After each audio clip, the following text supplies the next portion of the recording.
Comedian Kunal Kamra आते हैं और भगवान राम को लेकर चुटकुला बनाते हैं। हैरानी की बात यह कि अगल बगल जितने लोग होते हैं वो सब ठहाके लगाकर हंसने लगते हैं। सीता के पति का नाम ले लेके नीता के पति का काम कर रहे हैं। ये वही सुधांशु मिश्रा है जिसने आज तक अपनी पॉडकास्ट में किसी भी शेड्यूल कास्ट को नहीं बुलाया है। इसकी बातों से और इसके स्वभाव से बिल्कुल ब्राह्मणवादी बू आती है और सत्ता की चाटुकारिता किस हद तक है ये तो हम सब देख ही चुके हैं।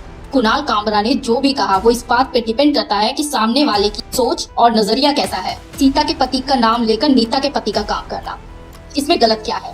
क्या उसने कोई अपशब्द इस्तेमाल किया? ना ही कोई गंदा इशारा किया। लेकिन जब कोई सीता के पति को उंगली पकड़ के लेके जा रहा था तब तो तुम नहीं बोले। जब सीता के पति के घर में कोई लूट मार रहा था, यहाँ तक कि चप्पल तक नहीं छोड़ी सीता के पति की, तब तो तुम्हें कोई बुरा नहीं लगा। जब सीता के पति का नाम ले लेकर गुंडागर्दी की जाती है, जब सीता के पति का नाम ले लेकर दिन भर गंदी गंदी गालियां दी जाती हैं, तब तो तुमने कभी कुछ नहीं बोला। ओ राइट, ये सब तो बीजेपी वाले या फिर बीजेपी आईटी सेल वाले करते हैं। तो बीजेपी के खिलाफ तुम क्यों बोलने लगे?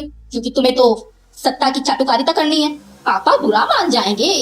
इनके अनुसार एक चुटकुले से आस्था आहत हो जाती है। असली मर्यादा तब टूटती है जब भगवान राम के नाम पर समाज में नफरत फैलाई जाती है, दंगे होते हैं या राजनीतिक रोटियां सेकी जाती हैं। शुभांकर मिश्रा, तुम्हें अपनी सोच और नजरिया दोनों सही करने की जरूरत है। पूरा देश चाहता है कि सोनम के साथ इंसाफ हो, सरकार उनकी बात सुने, जितनी मांगे हैं वो जायज है। ये सारी बातें यहाँ तक ठीक, और इसीलिए बीती रात हमने सोनम वांगचुक को समर्थन देते हुए वीडियो भी बनाया था। हाँ, वीडियो तो तुम्हें जरूर बनाया और बनाना भी चाहिए था, लेकिन तुमने इसलिए बनाया क्योंकि अभी ये सबसे हॉट टॉपिक है। तो तुमने सोचा कि चलो बहती गंगा में हम भी हाथ धो लें।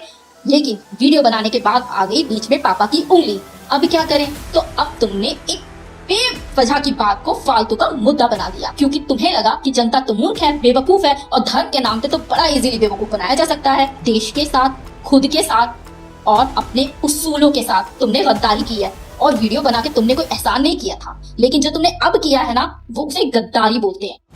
ये हो सकता है कुणाल कामरा को वायरल कर दे, उन्हें जरूरत भी हो सकती है। Come on mister Mishra, don't talk like a child.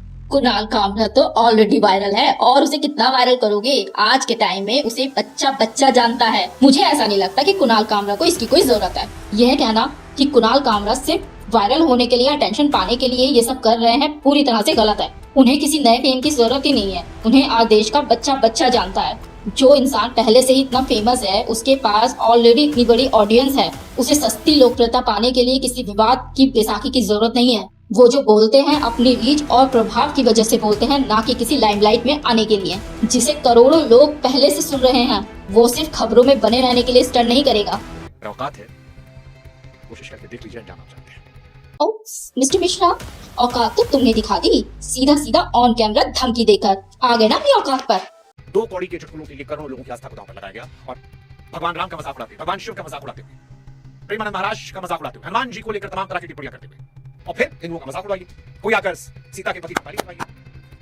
मजाक धर्म पर संवेदनशील, क्योंकि जब धर्म पर मजाक आता है, बार-बार आता है, तब वो हेट स्पीच में जाता है। आस्था पर चोट और हेट स्पीच का रंग दिया जा रहा है ना, यह असल मुद्दे से जनता का ध्यान भटकाने का सबसे पुराना हथकंडा है। वयंग कभी भी आस्था या भगवान के खिलाफ था ही नहीं। वयंग उन लोगों और उस राजनीति पर था जो भगवान के नाम का इस्तेमाल सिर्फ अपनी राजनीतिक रोटियां सेकने और चुनावी फायदे के लिए करते हैं। जब धर्म को ही राजनीति का टूल बना दिया गया है, तो राजनीति पर होने वाले कटाक्ष में वो प्रतीक भी आएंगे ही। हेट स्पीच वो होती है जो समाज में नफरत फैलाए, लोगों को आपस में लड़ाए या किसी के खिलाफ हिंसा भड़काए। सत्ता के पाखंड और सरकार की नीतियों पर सवाल उठाना व्यंगकारों का लोकतांत्रिक अधिकार है, हेट स्पीच नहीं। आस्था इतनी कमजोर नहीं होती कि किसी के एक जायज कटाक्ष से खतरे में आ जाए। असली खतरा उन लोगों से है जो धर्म की आड़ में अपने राजनीतिक और कारपोरेट एजेंडे को छुपाने की कोशिश करते हैं। इसलिए इस जायज सवाल को हेट स्पीच का नाम देकर दबाने की कोशिश मत करो, जनता सब समझती है। आस्था और हेट स्पीच की दुहाई देने से पहले जरा आईने में झांक के देख लेते, तो ये वीडियो बनाने की नौबत नहीं आती। भगवान राम और हनुमान जी का असली मजाक कब और किसने बनाया ये पूरा देश जानता है। जब राम जी को छोटा बच्चा बनाकर उंगली पकड़ के रास्ता दिखाया गया, तब तुम्हारी आस्था को ठेस क्यों नहीं लगी? जब भगवान राम का नाम लेकर रोज सोशल मीडिया पर महिलाओं को गंदी गंदी गालियां दी जाती हैं, समाज में हिंसा फैलाई जाती है, तब तुम्हारा कैमरा और माइक कहाँ सो रहे होते हैं? आज तो लोग हर हर महादेव बोलकर भी महिलाओं को निशाना बना रहे हैं। उस पर आवाज उठाने में सांप सुन जाता है क्या? हनुमान जी को राजनीतिक रैलियों में स्वांग बनाकर नचाया गया, पतंग बना के हनुमान जी को उड़ा दिया गया, तब तुम्हारा कोई वीडियो क्यों नहीं आया? तब मर्यादा कहाँ गई थी? जिन प्रेमानंद महाराज की आड़ लेकर तुम सिंपैथी बटोर रहे हो, उनके रोज के विवादित बयानों पे तुम बात क्यों नहीं करते? जो कभी आशा राम जैसे इंसान को अपना राम बताता है। आसाराम मेरे राम है, मेरे ठाकुर है। वो चाहे बाहर खेले चाहे भीतर खेले, वो चाहे माया का खेल खेले चाहे ब्रह्म का खेल खेले, मेरे लिए वो भगवान है। दुनिया की दृष्टि एक अलग है। जो कभी हजारों अप्सराएं दिलाने की बात करता है। स्वर्ग में करोड़ों ऐसी अप्सराएं हैं कि अगर एक उतर आवे ना मृत्यु लोक में तो मूर्छित हो जाते हैं बड़े बड़े ऋषि मुनि देख के। तुम लोग तो मतलब टिक ही नहीं सकते एक मिनट। जो जितेंद्री है उनकी हालत खराब हो जाती है, इतनी सुंदर है।